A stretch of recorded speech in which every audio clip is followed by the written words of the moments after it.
Good evening, everybody. 1 second here. There's the triangle. Good evening, everybody. It's Tuesday, April 14th, and this is Nighttime Mathematics Radio. Well, in this strange world where the homework goes on and the classes have stopped, we're here to help you with your math questions. Now, this time we've got a few math questions tweeted in already, some interesting ones with some integrals that look really remarkable that we'll take a look on as soon as we're done with the break. So, give other people a few more minutes to tweet in, and then we'll move on with some of the weirdest integrals I've seen this year. This is Nighttime Mathematics Radio. This show always works the same way. You tweet your questions into @NightMathRadio, and I'll try to do them here live on the air. So we'll take about a minute for anyone else to tweet in, and then we'll get on with the problems.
Well, welcome back, everybody. This is Nighttime Mathematics Radio.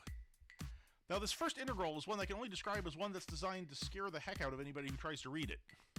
It's actually not as bad as it looks, but it's designed to look kind of amazing. So let's take a look. The first question is asked is this. Let's look at the following integral. This is the indefinite integral of the square root of 9 secant squared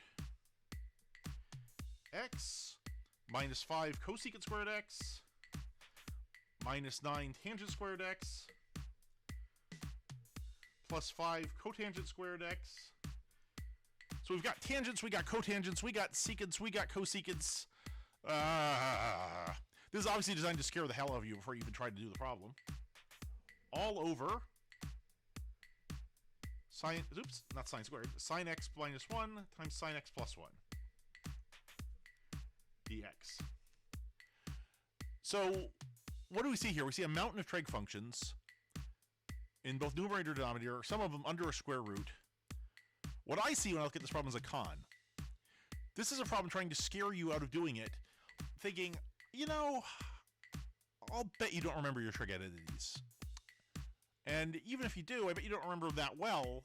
So I just want to sit back and watch and laugh while you sit and try to use U substitutions and try to use all of the usual tricks that you've learned at this point in calculus. It's a con. Let's take a look. Now, we have a secant squared x, and there's a trick with secant squared x that you may remember.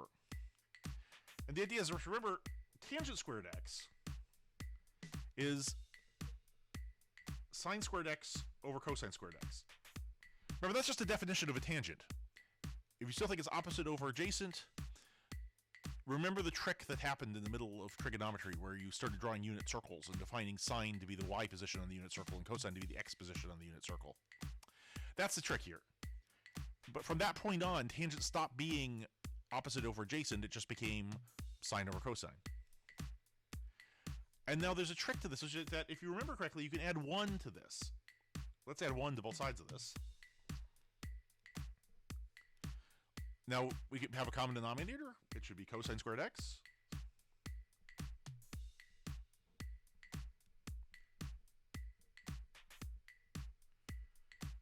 Oops, cosine. So it's sine squared x over cosine squared x, which is our tangent squared x, plus cosine squared x over cosine squared x, which is our 1.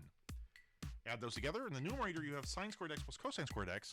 But remember, that's the x squared on the unit circle plus the y squared on the unit circle, which is just the radius squared of the unit circle, and the radius of the unit circle is 1. So by Pythagoras' theorem, this is just 1. So it's just 1 over cosine squared x. And we've got a name for that. That's secant squared x.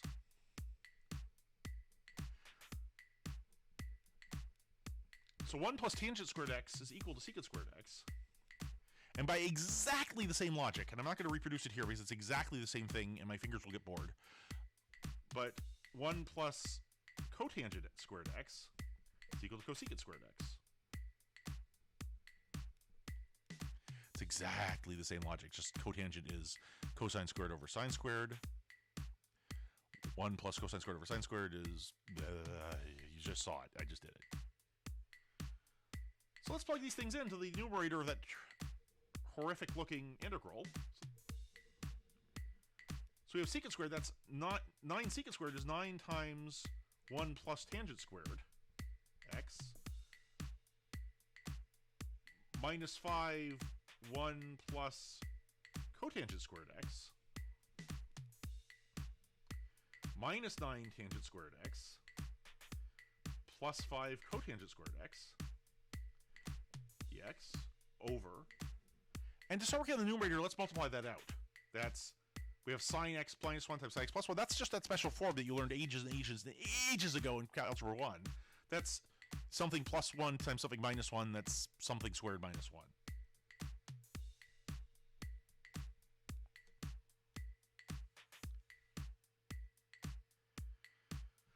And now if you look at the numerator, you should start really smelling the rat. Because what this is 9 plus 9 tangent squared x minus 9 tangent squared x minus 5 cotangent squared x plus 5 cotangent squared x. Boop, boop. All over sine squared x minus 1 dx. All right. Now we're getting somewhere.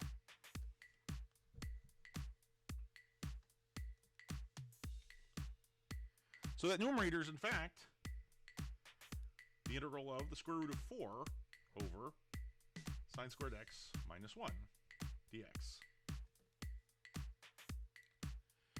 And now we're getting close. Now this looks a lot more like the kind of integrals you've done before. That numerator was entirely a foo-bot. If it goes out of the thing, boop.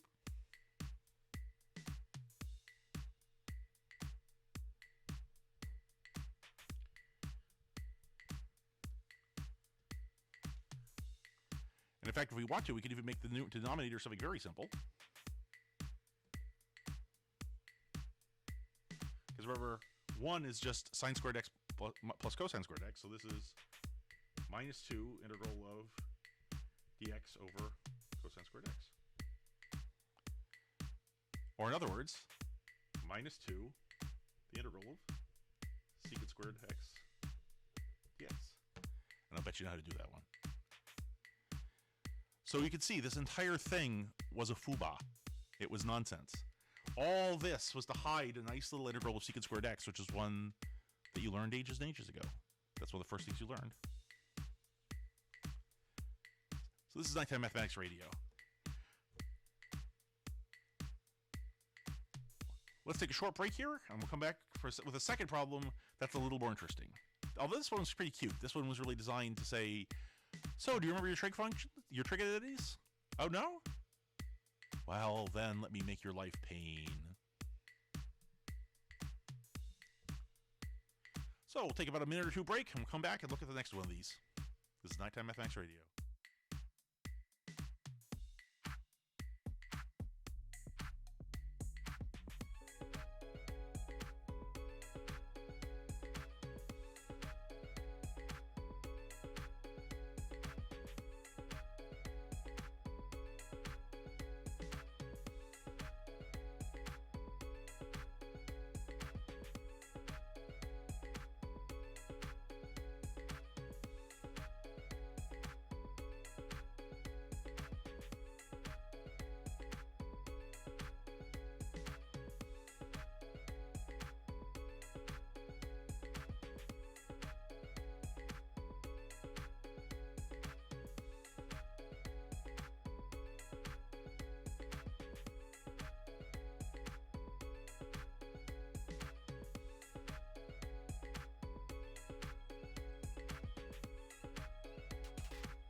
Welcome back, everybody. We're back from some of Apple's strangest lyrics that they include for free with GarageBand. Now that we've gone back from our loops, let's take a look at another problem. Now, somebody tweeted in a really interesting question saying, please try to calculate how long it would take every single person in the world to become infected with COVID-19. And this is going to be an interesting one. It should be reasonably fast. Now, keep in mind, I'm not a biologist, and I'm going to cheat massively by the end, because something funny happens as this goes along. Early on in a disease onset, the growth is basically exponential, and the idea is, well, you figure out how long it takes each person to get infect. You figure out how many people each new person infects, and that can be kind of interesting. The problem is, as the disease goes on, more and more people have already had it, so the curve starts rolling over, and that's this curve called the logistic curve. And this is going to take a bit of research as requested, so I'm going to have to work this out properly, not tonight, but tomorrow night. So tomorrow night's show, I'm going to loop back and try to work out how long it would take for every single person in the world to get COVID-19. But for tonight, let's go on with the problem I was already talking about.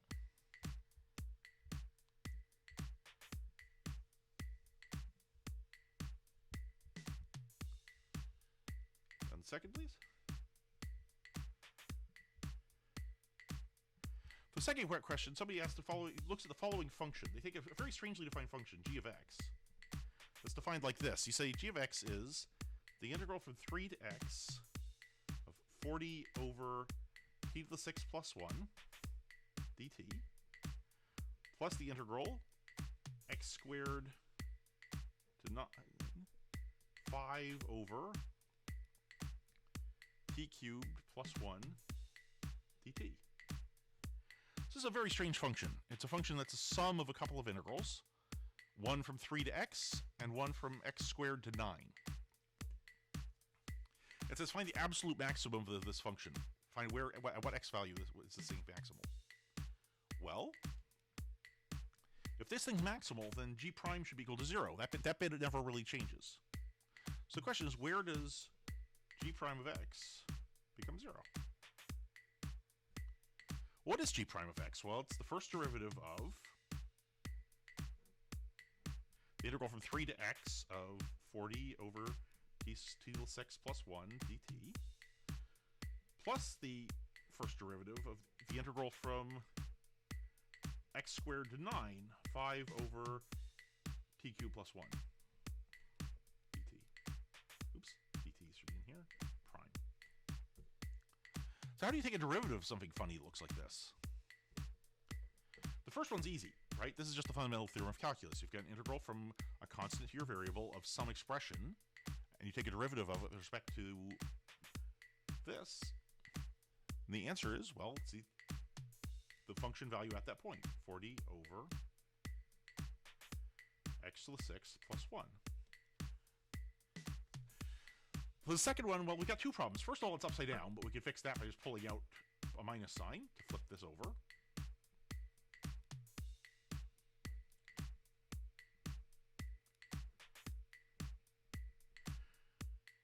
The bigger problem is that it's an x squared up there rather than an x. And how do we handle that? After all, it looks like it would be easy if that was just an x up there, right? We would just use fundamental theorem of calculus again.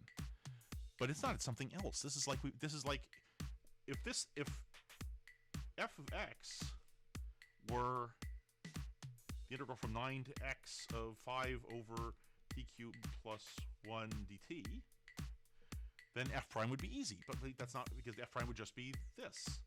But instead we have f of x squared prime. How do we do that? This is just the chain rule. The cool thing about this function is this is just a standard application of the chain rule. So our answer is 40 over x to the 6 plus 1 minus, what would happen if we took the derivative with respect to x by itself, just with x squared plugged in, and that's 5 over x to the 6 plus 1, which looks nice and easy, times the derivative of x squared, because it's after all the chain rule, times 2x. And we want that to be 0. So this is 40 over x to the 6 plus 1 minus 10x over x to the 6 plus 1. We want that to be equal to 0. Well, subtracting fractions is easy when they have a common denominator like this. Setting it to be 0 is easy. That's just the numerator has to be 0. So 40 minus 10x has to be 0. 40 has to be equal to 10x, or x has to be 4. The end. So this is another one that looks terrifying, and when you actually do it carefully is really very easy. The really tricky bit of this is recognizing that this is a use of the chain rule, that taking a derivative of an integral up to some function rather than up to x is just a composition of two functions. This function and g of x is equal to x squared, then this thing is just f of g of x, or taking a derivative of it. And that's just the chain rule, like it always was. So once again, this is Nighttime Mathematics Radio. Let's take one more short break, and after the break, we'll come back and do the last big integral here and move on. This has been Nighttime Mathematics Radio.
Welcome back, everybody. This is Nighttime Mathematics Radio. Coming back to you with the third and final part of this show. And again, tomorrow we're going to look at this COVID question because it's an interesting one. The question, how long would it take for everybody in the world to get COVID-19? That's, I think, a really interesting question. I'll try to work it through tomorrow. For tonight, we've got one last interesting integral. Let's take a look at it in our series of interesting integrals that people have sent. This one looks like this. One second. Let's get the notepad up here. This question looks like this. It says, evaluate the following definite integral. And this time again, we have a definite integral. The integral from 0 to 1 of 3x squared minus 1, x squared plus 2, over x squared plus 1, dx.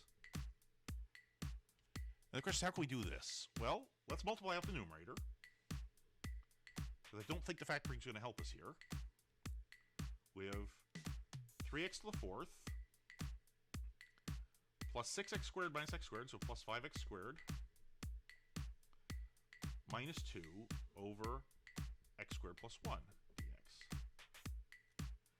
When you look at this, you say, gosh, that numerator's a shame, because I know how to deal with this bottom bit perfectly well, right? 1 over x squared plus 1 is just, that's very straightforward. That's just an inverse trig function. But what do we do about this? And the answer is, well, let's take a look.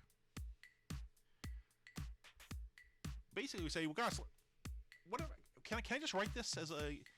This almost in a weird way, this almost looks like an improper fraction. Because we've got x to the fourths up here and x squareds up here and only x squareds down there.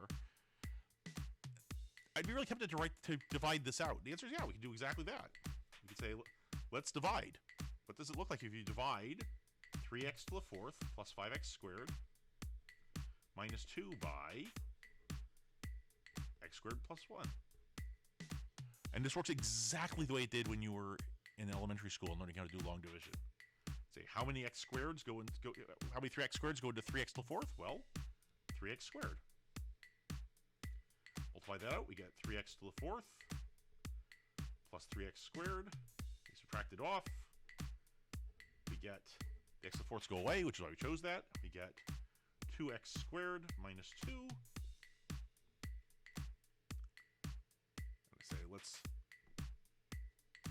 And I say, how many x squareds go to 2x squareds? Well, 2. 2x squared plus 2. We subtract that off. We get minus 4. And so that tells us what's left. So the answer is this is equal to that whole fraction, 3x squared minus 1 times x squared plus 2 over x squared plus 1 is equal to 3x squared plus 2 minus 4 over x squared plus 1. And I think you'll all agree I'd much rather integrate this than this, so I will, because they're the same expression.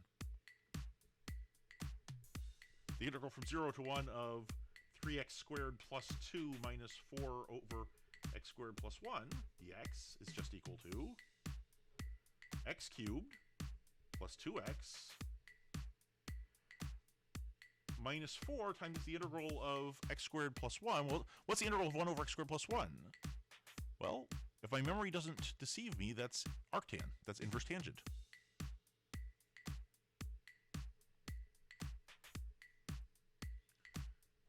We want to evaluate this from 0 to 1. That's easy enough. We can plug in at 1. We get 1 plus 2 minus 4 times the inverse tangent of 1. Well, what's the inverse tangent of 1? The inverse tangent of 1 is pi over 4. Because after all, tangent of pi over 4 is 1. And at 0, all three terms are 0, so it's minus a giant 0 because 0 cubed is 0, 2 times 0 is 0, the arctangent of 0 is 0, so the other part goes away, and the answer is just, oops. The answer is just 3 minus pi. Done. This is usually the trick with these kinds of integrals. If you have an integral of horrible expression over horrible expression where they're both polynomials, just, giant polynomial over giant polynomial, the first thing you want to do is just divide them out. Because after all, I'd much rather just deal with a polynomial than a polynomial over another one. And what's left when you're done is usually much simpler. This is basically why we spent all that time, by the way, learning how to divide polynomials, and then suddenly remembered it in pre-calc. And then when you ask your pre-calc teacher, why are we doing synthetic division again? Why are we dividing polynomials? What is this all about? The answer is, well, this class is called pre-calculus, so that's basically it. This is now why we had to do that, because to do these integrals, you have to be able to divide polynomials. That was the entire reason you sat and learned how to do this in pre-calc and in algebra and. So once again, this has been Nighttime Mathematics Radio. Again, a really interesting question came out on Twitter. Since we already had 3 queued up, I'm going to punt it to tomorrow night's show. That should let me do a much better answer to the question. So tomorrow night, I'll answer the question of how long will it take everybody in the entire world to get COVID-19? For now, we'll just live with COVID-19 as we've been doing. We'll keep doing the problems, even though the classes all have gone somewhere else, but the problems are still coming. So we'll keep doing the problems. We'll keep staying safe. See y'all tomorrow night. Good night, everybody.